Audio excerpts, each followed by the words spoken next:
আবার নতুন একটা ভিডিও নিয়ে আপনাদের সামনে হাজির হয়েছি। সেটা মনে রাখবেন, নিউ নিশান, নতুন দিশা।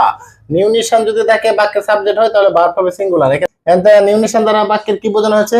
এখানে নিদার, ইতে ইচ, এভরি, আইদার, ডব্লিউতে হোয়াট এভার, হুইভার, এতে নো ওয়ান, নোবডি, ইতে এভরিওয়ান, এভরিবডি, এভরিথিং, এসতে সামওয়ান, সামবডি, সামথিং, এতে এনিওয়ান, এনিবডি, এনিথিং, এতে নাথিং। এগুলো যদি বাক্যের সাবজেক্ট হয় ভার্ব হবে সিঙ্গুলার। যেমন এখানে লেখা আছে everybody has gone there, everybody আছে, তাই এখানে ভার্ব হয়েছে হ্যাজ, সিঙ্গুলার ভার্ব।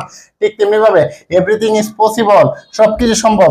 এভরিথিং তাকে সত্য, এখানে কি হয়েছে? ভার্ব সিঙ্গুলার হয়েছে। এভরিথিং ইজ পসিবল, এভরিথিং তাকে সত্য, ভার্ব এখানে কি হয়েছে? সিঙ্গুলার হয়েছে। আবার নতুন একটা ভিডিও নিয়ে আপনাদের সামনে হাজির হয়েছি। সেটা মনে রাখবেন, নিউ নিশান, নতুন দিশা।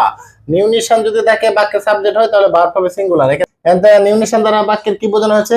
এখানে নিদার, ইতে ইচ, এভরি, আইদার, ডব্লিউতে হোয়াট এভার, হুইভার, এতে নো ওয়ান, নো